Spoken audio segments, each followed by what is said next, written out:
গত জুলাই মাসে তুরস্কের রাজধানী আঙ্কারায় ন্যাটো শীর্ষ সম্মেলন শেষে মার্কিন প্রেসিডেন্ট ডোনাল্ড ট্রাম্পের দেশে ফেরার সফরটি হয়ে উঠেছিল এক রুদ্ধশ্বাস ও রহস্য ঘেরা নাটক।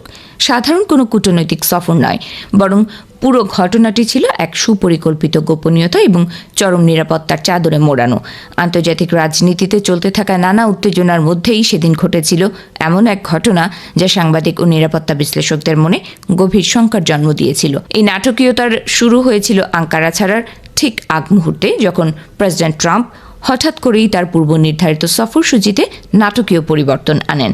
কাতারের রাজপরিবারের পক্ষ থেকে উপহার পাওয়া নতুন এয়ারফোর্স ওয়ান বিমানে করে তার আঙ্কারায় পৌঁছানোর কথা থাকলেও দেশে ফেরার সময় তিনি সেটি ব্যবহার না করার ঘোষণা দেন। তিনি দাবি করেন উড়োজাহাজটি আগেই ইংল্যান্ডের মেলডন হল বিমান ঘাঁটিতে পাঠিয়ে দেওয়া হয়েছে। রয়টার্সের সাংবাদিক গ্রাম স্ল্যাটারি সহ সফরসঙ্গী সাংবাদিকদের মনে তখন থেকেই দানা বাঁধতে শুরু করে এক অজানা আতঙ্ক। সাংবাদিকদের মনে প্রশ্ন জাগে, তবে কি পর্দার আড়ালে এমন কিছু ঘটছে যা তাদের জানানো হচ্ছে না? বিশেষ করে ইরানের পক্ষ থেকে প্রেসিডেন্ট ট্রাম্পকে হত্যার কোনো সুনির্দিষ্ট ও গুরুতর ষড়যন্ত্র রয়েছে কিনা তা নিয়ে সাংবাদিকেরা নিজেদের মধ্যে জল্পনা শুরু করেন। যাত্রার সময় হোয়াইট হাউসের কর্মীরা হঠাৎ করেই সাংবাদিকদের বিমানের জানালার পর্দা নামিয়ে রাখার কঠোর নির্দেশ দেন। সিক্রেট সার্ভিসের অনুরোধ বলে এই নির্দেশ দেওয়া হলেও এয়ারফোর্স ওয়ানের ইতিহাসে এমন অস্বাভাবিক কড়াকড়ি আগে কখনো দেখা যায়নি। আসল রহস্য তখনও সাংবাদিকদের কাছে পুরোপুরি অস্পষ্ট ছিল। মাত্র কয়েক সপ্তাহ পর জানা যায় সেদিন আসলে একটি জটিল ও সুচিন্তিত ছদ্মবেশ ধারণের অভিযান চলছিল। নিরাপত্তার চরম ঝুঁকিপূর্ণ পরিস্থিতির কারণে ট্রাম্প একটি গোপনীয় অভিযানের অংশ হিসেবে মূল বিমানটি থেকে ক্যাটারিন ট্রাকে চড়ে অন্য একটি সামরিক উড়োজাহাজে উঠেছিলেন। আর সাংবাদিকদের বহনকারী বিমানটিকে এক প্রকার টোপ বা বিভ্রান্তিমূলক কৌশল হিসেবে ব্যবহার করা হয়েছিল। দীর্ঘ ও উৎকণ্ঠায় ভরা আকাশপথ পাড়ি দিয়ে যখন মার্কিন সাংবাদিকদের দলটি ইংল্যান্ডের মেলডন হল বিমান ঘাঁটিতে অবতরণ করে, তখন বাস্তব চিত্রটি আরও বেশি চমকপ্রদ হয়ে ওঠে।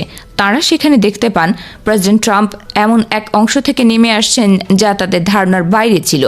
এরপর হোয়াইট হাউসের কর্মীরা তাদের নির্দেশ দেন ট্রাম্পকে অনুসরণ করতে, যিনি হাঁটছিলেন কয়েকশো গজ দূরে পার্ক করা সেই নতুন এয়ারফোর্স ওয়ানটির দিকে। নিরাপত্তারক্ষী ও সিক্রেট সার্ভিসের কড়া প্রহরায় চারপাশ ঘিরে রাখা হয়েছিল, যা দেখে মনে হচ্ছিল কোনো হলিউডের থ্রিলার সিনেমার দৃশ্য। নতুন বিমানে ওঠার পর হোয়াইট হাউসের এক সহকারী সাংবাদিকদের ট্রুথ সোশ্যালে ট্রাম্পের দেওয়া একটি পোস্টের প্রিন্ট কপি দেন। আঙ্কারা থেকে ওয়াশিংটনের স্বাভাবিক যাত্রাপথে কোনো বড় বিচ্যুতি ঘটেনি বলে ট্রাম্প দাবি করলেও ভেতরের পরিবেশ ছিল সম্পূর্ণ বিপরীত ও চরম গোপনীয়তাপূর্ণ। পরবর্তীতে সাংবাদিকদের মুখোমুখি হয়ে ট্রাম্প এই গোপনীয়তা ও নিরাপত্তাজনিত উদ্বেগের বিষয়টি আংশিক স্বীকার করেন। কেন জানালার পর্দা নামিয়ে রাখতে হয়েছিল এমন প্রশ্নের জবাবে তিনি ইরানের দীর্ঘদিনের হুমকির প্রতি ইঙ্গিত করে অত্যন্ত তাৎপর্যপূর্ণ এক মন্তব্য করেন। সাংবাদিকদের উদ্দেশ্যে তিনি স্পষ্ট ভাষায় বলেন, যদি তিনি মারা যান তবে তাদের জীবনও বিপন্ন হবে। এই নির্মম ও রোমহর্ষক সত্য প্রকাশ পাওয়ার পর পুরো ঘটনাটির ভয়াবহতা সবার কাছে পরিষ্কার হয়ে যায়। কূটনীতি ও নিরাপত্তার স্বার্থে একজন মার্কিন রাষ্ট্রপ্রধানের জীবন রক্ষার্থে কতটা নিখুঁত ও ঝুঁকিপূর্ণ কৌশল গ্রহণ করতে হতে পারে, এই ঘটনা তারই এক উজ্জ্বল ও আতঙ্কজনক উদাহরণ। চরম ভূ রাজনৈতিক বৈরিতার মাঝেও এমন নাটকীয় পরিস্থিতির মুখোমুখি হওয়া আধুনিক ইতিহাসের এক বিরল ও চাঞ্চল্যকর অধ্যায় হিসেবে চিহ্নিত হয়ে রইল।